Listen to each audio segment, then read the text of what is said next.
think one of the really strong pedagogical pieces of this project was the ability of students to express their opinions and to an authentic audience, and to an audience that was outside the walls of their classroom. It made the whole experience way more interesting. I felt like we were actually in control of our own learning. I thought the blogging helped us reach out to other people outside of our school, because the people in our class tend to think all the same because we've been in the same environments our whole lives, but we can reach out to people who who know more, have gone further with their education, and we can learn more from them. And so I thought the live blogging and the internet connection was extremely helpful to our education. I think the main thing that changed about the classroom was that there wasn't really a classroom, because we had so many people from around the world coming in to blog, well, not coming in, but blogging with us. And we also video conferenced with the author, so it wasn't really like we were sitting in a room in a school. We were kind of just floating everywhere in the world of education, just learning different things. So I think it was really valuable to just open our horizons and break down the walls of conventional education. It widened my learning experience so much and deepened my learning. This work was used in your life, and this was a different experience. For the first time, I really saw a teacher tell kids, hey, I'm going to let you learn the way you learn best. And for a lot of the kids in our class, that was blogging and typing their thoughts down and writing them. And I know that a lot of kids were really into that, and it was really cool to see kids really passionate about the book, but they didn't have to talk because some kids can't get their ideas out like that. And then for me, I was allowed to just discuss the book because that was how I learned best. So I think that was the reason why we got so much out of the book, was allowing kids to use technology and learn the way they learn best. Hi, I'm Ann Smith. And I'm Mara Moritz. We're both 9th grade language arts teachers at Arapahoe High School. We had the incredible opportunity to work with author Daniel Pink. He wrote A Whole New Mind, and he was willing, graciously, to work with our 9th grade students on a project this semester. What we're going to be talking to you about is kind of what it took to put that whole project together. We're going to start talking about the setup of that project, what it was to do live blogging, what that looks like versus Socratic seminar. We're also going to be talking about, how that experience with the author evolved and the different video conferencing versus live blogging we did. We're also going to be talking about the change in our students' learning through that experience. And finally, we're going to talk about one special project that our students created called the Wikified research paper. So the first thing you have to do is you have to get an author that's willing to work with you. And we had the opportunity to work with Daniel Pink because one of our colleagues at the district office had a connection with him, and he was willing to not only live blog with our students but also do a video conference.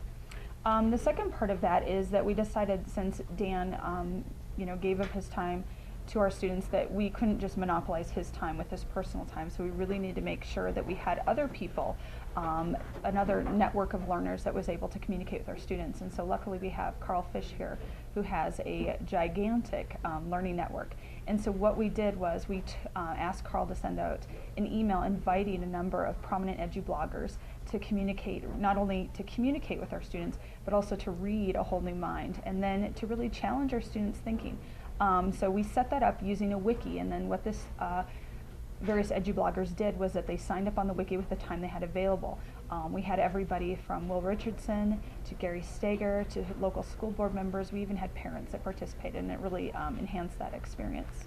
Our students also had to learn how to blog, and students have had the practice of doing that, but I had to take my students from just a regular Socratic seminar to a live Socratic seminar fishbowl using the laptop computers. So it took my students a little longer to get used to the format where they were doing a live blog on the outside of the Socratic circle, and then we had, of course, the live discussion going as well as the laptops on the outside. So it really was a multifaceted project where not only were kids blogging, but they were having discussion within themselves. They were having discussion with the people that we invited. We had adults come into the classroom and sit in on the classroom to not only be a part of the physical experience, but to see what our students were doing. The other part of the setup, which was interesting, is Mara and I developed some projects to go along with this. One of them was the Wikified research paper, which we'll go into more in depth later on, but it was basically where we asked students to, through some of our standards that we have here in Littleton Public Schools, of developed a critical and argumentative thesis statement and then prove it, not only using what Pink was saying, or they can disprove an idea of Pink's, but then to find research to back it up. What was cool about it being on a wiki is that the fact that this paper became a living document. Not only was it just a typical black and white paper, but the fact that they could add audio, video, cartoons, film strips, whatever they wanted to enhance and really make their point heard, was able with a Wikified research paper. The other thing we had them do was called a personal learning journal. At the end of each chapter, there's a portfolio section in A Whole New Mind of where Pink actually shows them how to take one of the different elements of his book and apply that to their own lives, how they can create kind of those right-brained abilities. And so we had them reflect on that process in a personalized journal, as well as we had them watch some other videos, and all that was in a journal, and that was done as well on a wiki. So it really allowed for those papers and documents to be kind of living documents that they can keep going back to, which I think really changes kind of that standard of learning. And then I think probably one of the best things that we did is at the end of the unit, we had our students sit down, and actually we were a team when we would evaluate their work. So we would sit down at the computer together and we would read their Wikified research paper. And that way, I think it gave a lot of power to the student, and it gave the teacher a lot of assistance, so that if I were reading part of the paper and I didn't understand, I had immediate access to the author of that Wikified research paper, and they could clarify any questions that we had. Or if, for example, they had a clip from YouTube and it didn't come up, they'd say, oh, there should be a YouTube here. And so it really gave the students a lot of say-in on their final grade, because not only was it the teacher grading their work, but the students actually were able to reflect, and it was a collaborative effort to come to a final grade.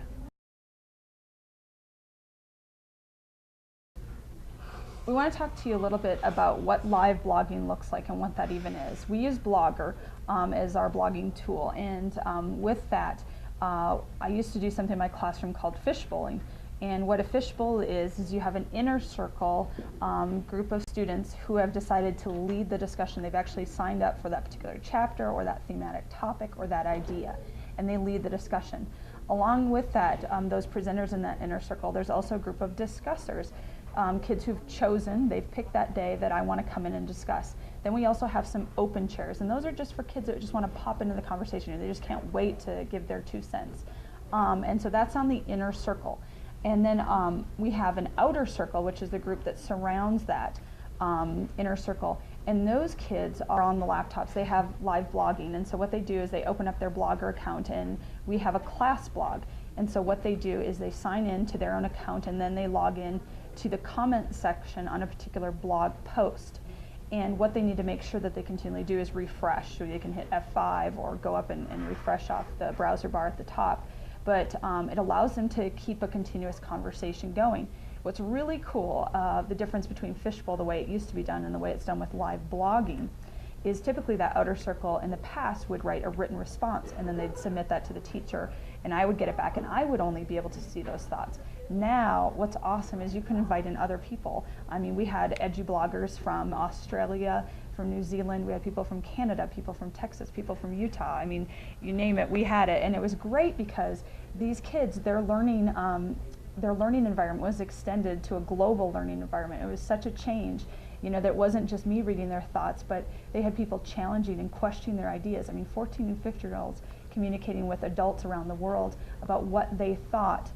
So it really creates a very interesting, and what I would like to call a professional learning environment, where they're seen as professionals, as ninth graders, they're seen as professionals with these other people. And Mara's going to really talk about some of the differences between, this is something I've done all year long, where she kind of got thrown into the mix of live blogging. I certainly did. I want to bounce off what Ann said. The adults that participated in the conversation were very impressed with our students and very impressed with the conversation that was happening. So I think that the adults took away just as much as the kids did in the whole process. It was a little interesting for me to start because I do not have a laptop classroom, and so when Ann and I started to develop this project last semester, I had to get rooms that had laptops or have access access to laptop classrooms. And so I was able to finagle one of my class sections so that I was actually in a laptop classroom with tables, and that's important because you can move the tables. However, my other section was in classes with desks, and so we also worked with that as well. So I also had to access laptops or computer time for them. So when we were getting ready for the Fishbowl experience on Fridays, we would go into the computer lab to do the research, do whatever it is that we needed to do in order to do that. And then I borrowed laptops from our foreign language department in order to have the laptops available for the live blogging day, because that's pretty important to have the laptops that day. So we set up our room, as Ann said, with an inner circle and an outer circle, and students in the inner circle can choose to have laptops or not. And my students, because they were so new, the process was so new to them that it was too hard for them to multitask, to have the laptop in front of them, as well as being involved in the inner circle discussion. So what we did in both of our classrooms is we projected the laptop discussion up on the wall. So the people in the inner circle always had access to see what the students on the outer circle were doing, but they didn't necessarily have to have a laptop in front of them to look down at. They could be in on the inner circle discussion and then also look up at the screen and see what was going on around them. We had to set up Blogger accounts for all of the students to have access, as Ann said, and because my students didn't have computers all first semester, most of them had a Blogger account because we did have a class blog, but we made sure that those were all in working order, and then we too had a class blog that we would set up every Fishbowl, and Ann and I would at the beginning of the week, we would post the adults that would be joining our conversation on the class blog so that students could see, okay, who are the grown-ups that will be talking to us. Well, and it was interesting because some of the kids would actually go and research, who were these people? And I always find that funny, I just wouldn't think of always going to Google, some of these people, but some of the kids really enjoyed, okay, who exactly is this guy that's going to be talking to us, or who is this woman? And wow, she's from Qatar. Where's Qatar? Let's Google Earth Qatar. And they really, it just like gave them that little push to go beyond by posting little information. And it was so powerful for them because we had adults join us from all walks of life that were either in support or not so much supportive of what Daniel Pink had to say. And so the kids that were really struggling with the book were so excited to have an adult voice that got what they got from the book. And so that was really incredible.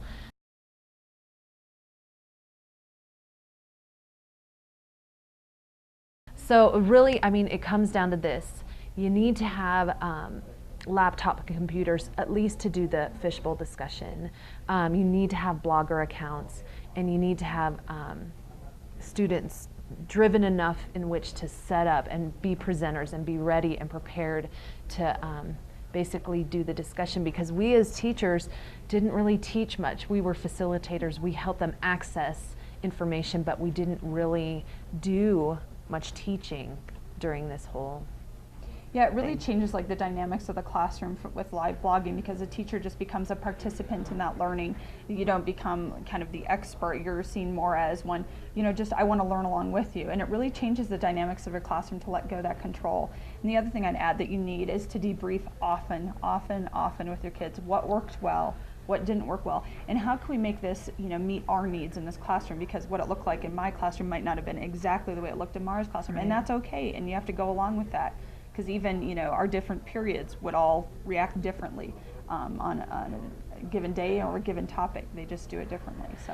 And the last thing, especially when you're starting out with this, is you have to be patient with your students, because they were constantly asking us, well, what are we doing? What do you expect from us? And we were kind of like, we don't know. This is a new thing that we want to try, and we want to learn together, and we want to see what we can do with this. And so you need to be patient with setting up the Blogger accounts and them getting into the depths of this book, because it was a hard book. It was a nonfiction book, and we were hoping that they would love it as much as we did, but many of them didn't, and we had to kind of remove our personal opinions from that and try to really accept where they were going with this book, and really be patient with the whole process of where we were going, because ultimately we didn't really know where we were going with Well, it. and changing from a nonfiction, we usually do this with like literature books, but changing to a nonfiction book, wow, whole different thing. So, and it really shows the kids aren't exposed enough to nonfiction.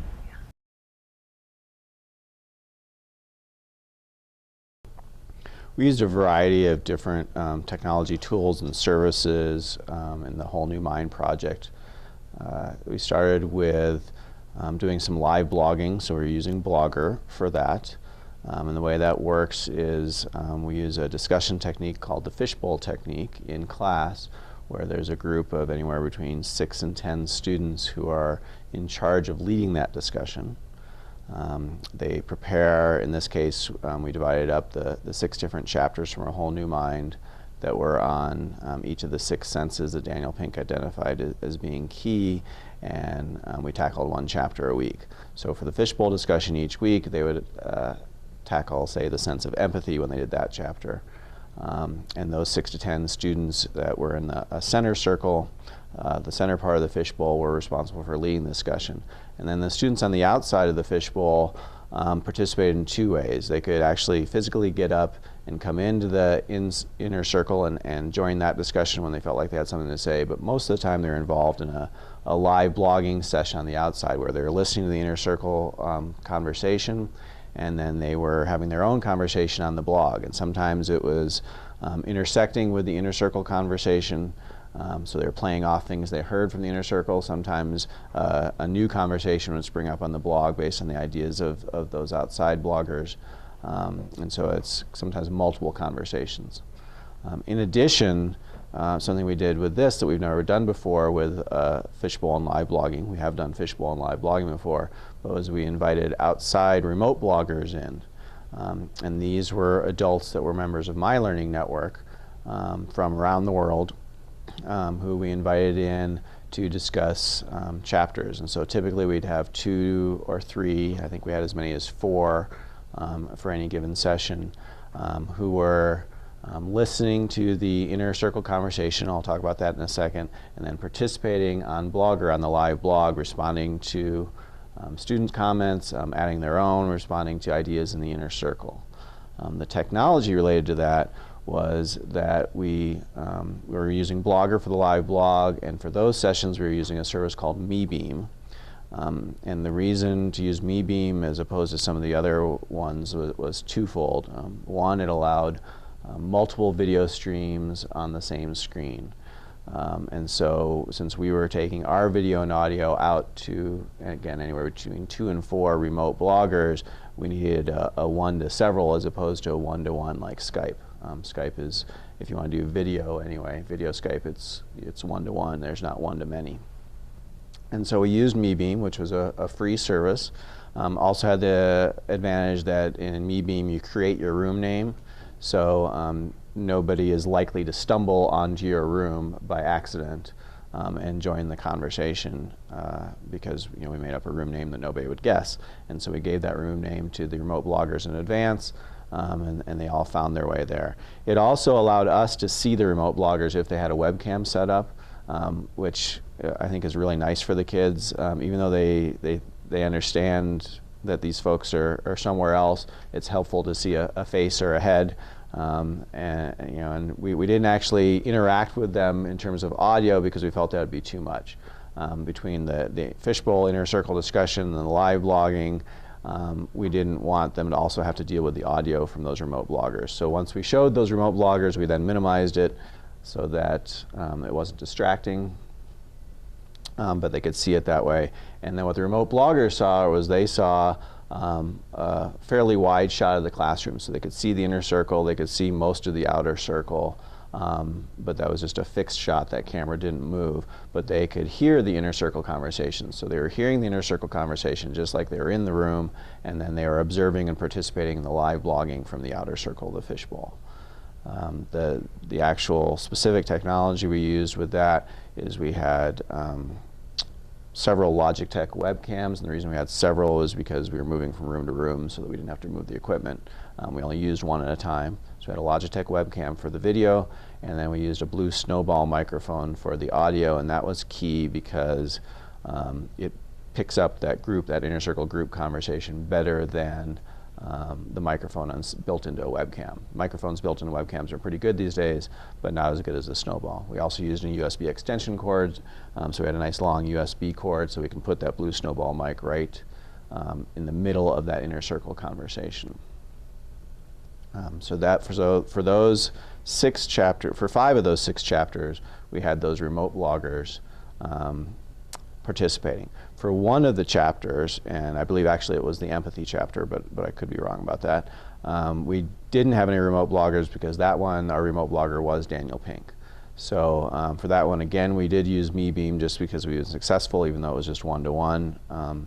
We used MeBeam for that, and he was the remote blogger blogging with kids, and he was listening to the inner circle conversation. The one difference was that at one point he just couldn't stand it and wanted to jump in the conversation, so we did turn his audio up and put him back on the screen. So we unminimized him at one point, and he did talk to the kids directly for a little while and then went back to just blogging. I think he was having some trouble adjusting to just blogging and not being able to participate verbally. So that was kind of neat. So that was, when we got to the end of the book, through and discussing the book, that was the main. We then had a summary video conference with Daniel Pink. So we got all 4 classes into our forum, so about 110 kids in a large lecture-style room. That's the only place we could fit them, and had a nice big large screen. And for that one we did a variety of different things. First of all, we were doing one-to-one video conferencing with Daniel Pink, so we used Skype.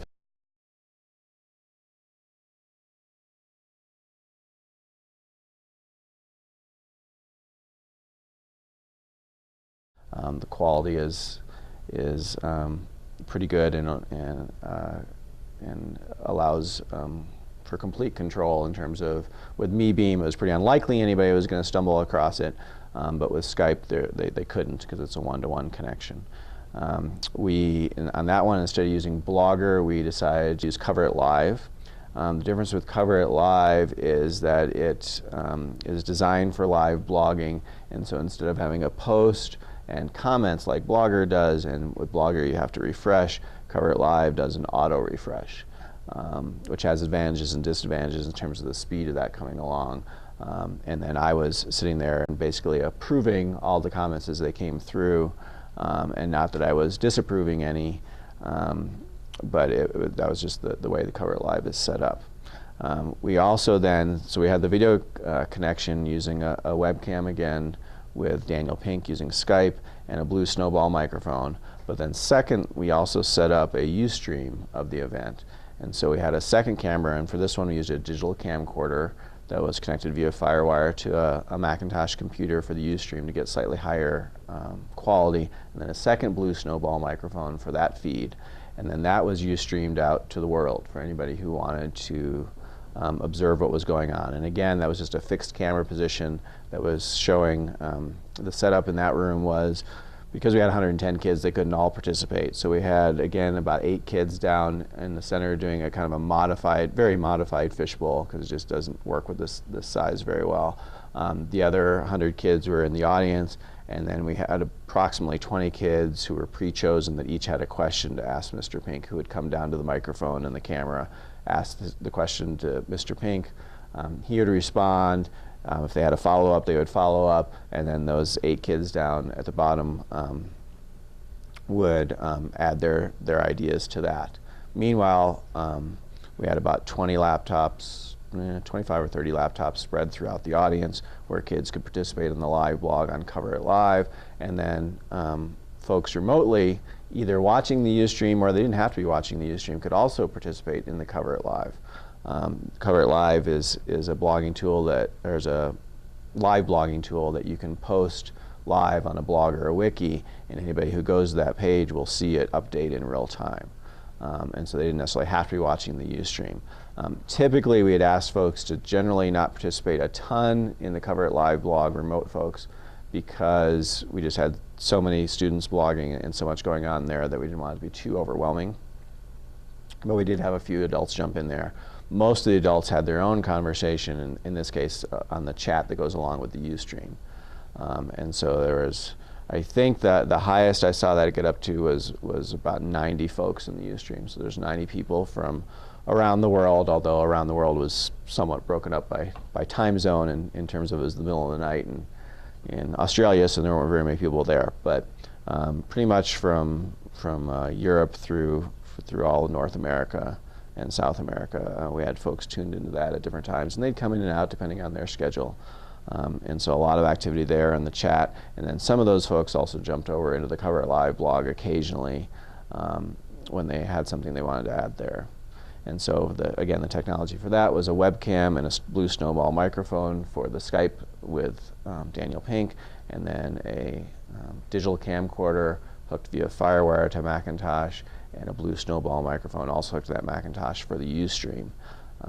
I also then had a second computer where I was sitting, so I was controlling that Mac, and I had a laptop that was for me to approve the comments on the Cover It Live blog, as well as I had headphones plugged into that so that I could monitor the audio and the video of the Ustream to make sure that was going okay. And then I could monitor the audio and video of the Skype, because we had Mr. Pink's audio and video coming through on the large screen, and so I knew that was working okay. And then because he was able to respond to what we said, I knew he was getting ours.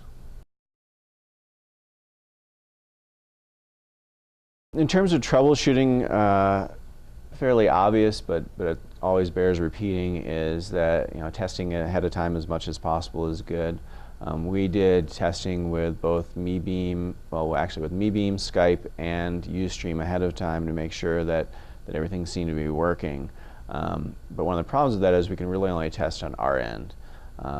For example, when working with Mr. Pink, he's a very busy guy, and he was very accommodating and pretty much did everything we asked him to do, but his schedule was such that we couldn't test our remote connection with him ahead of time. So we could test our end, and things seemed to be fine, but we were pretty much relying on the stuff on his end to work in a live environment. On the time when he discussed the chapter with our students, we really only got to test about 15 minutes ahead of time, and the same with the big Skype video conference at the end, is we were just trusting that his equipment was working, that he had enough technical knowledge to get that working, and that we were going to be in big trouble if it wasn't, because it was pretty hard to troubleshoot since he was in Washington, D.C. From afar if we were going to have a problem. So, in a perfect world, he would have been on vacation for weeks and could have just given us an hour the day before each time to make sure things were working.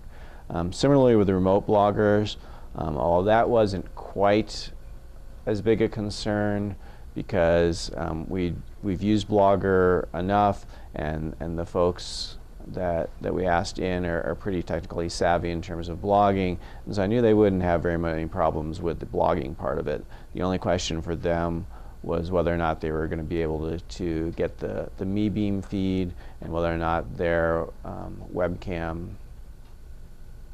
was going to sync with that so that we could see their picture or not.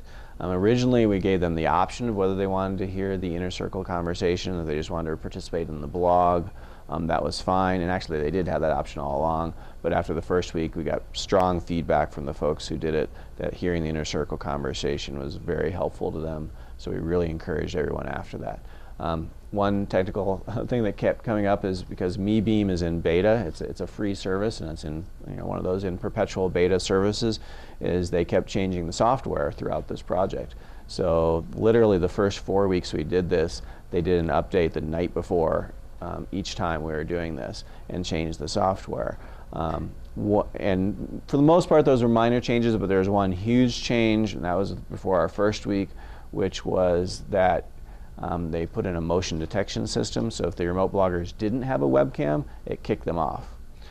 And that was something that we couldn't prepare for ahead of time, because in the previous version of the software that wasn't true. They didn't have to have a webcam, so if they could just tune in and get our video, as well as the other remote bloggers' video, even if they didn't have a webcam set up. And so I frantically sent out some emails that morning, hoping they were checking their email, saying and most of them did, one did not, and was having troubles, and then eventually we figured out that's why, is because they didn't have a webcam set up.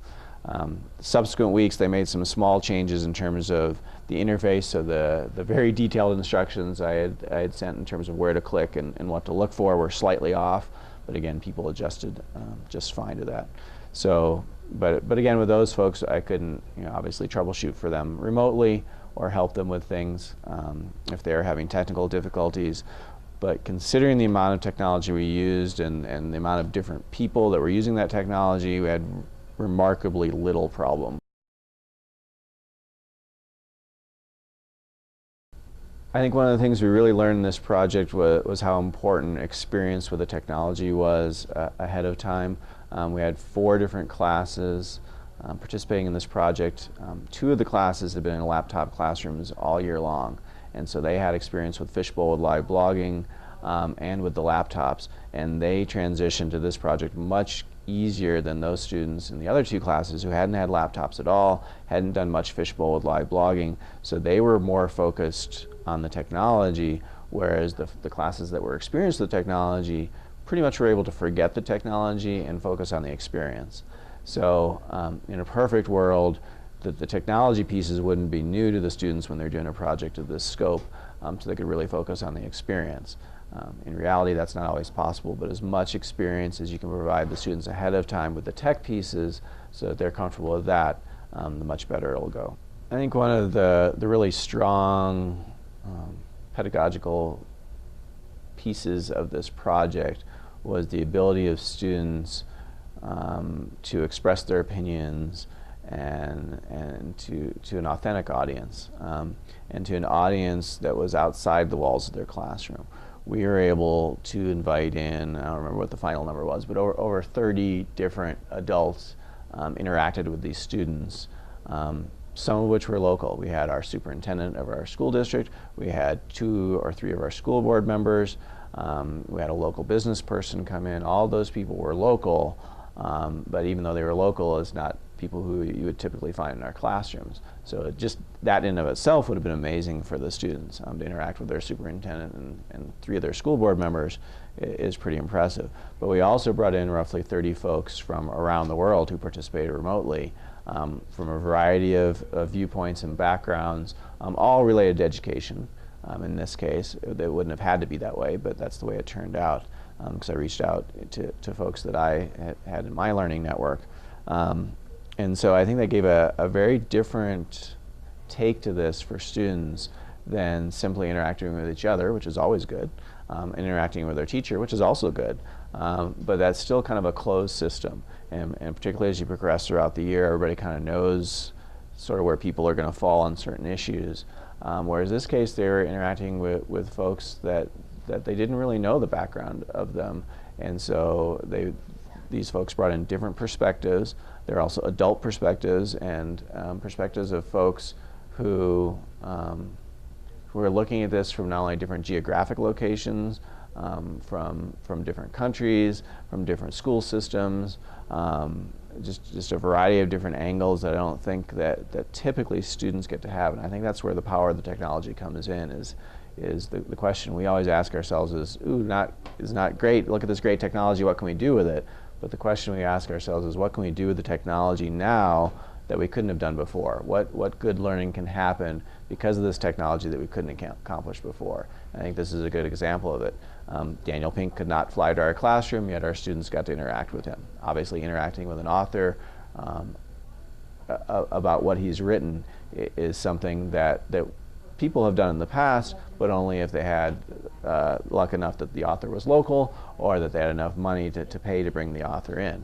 Daniel Pink is a very successful author on the lecture circuit who charges a lot of money. There's no way we could have afforded to bring him here, yet we were able to do this for free, mainly because of his willingness to cooperate, but also because of the technology. He could do it from his house in Washington, D.C. We were able to bring in these other remote bloggers. Again, couldn't have flown them in.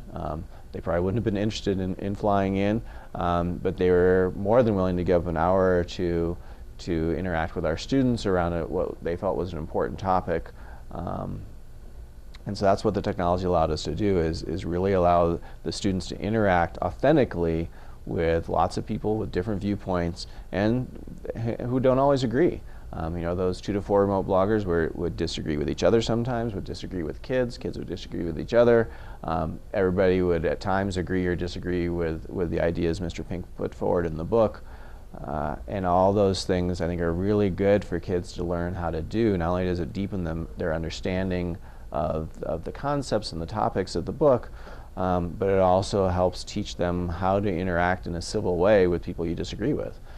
In a very public way. This is very transparent. All that live blogging is still out there on the web for anybody to read those comments, including the Cover It Live stuff from the final video conference. The archive of the Ustream is also out there, so it's very transparent. The only thing that's not out there is the parts we did through MeBeam is not archived. If we'd used something like Ustream for that, we could have archived it again, but again we had the issue of doing, we wanted to bring in those remote bloggers video, so that's why we used MeBeam instead of Ustream. And so I think that it's what the technology allows these kids to do is connect with others that they couldn't connect with before, and to really have conversations on a level that's a much higher level than you would typically find in the classroom. And I'm not saying they don't have incredible discussions in those classrooms, they do, but by bringing in these outside folks and having them challenge each other's thinking both ways, and giving students the opportunity to challenge adults' thinking, again in a polite way, and backing it up with some good rationale, is very, very powerful.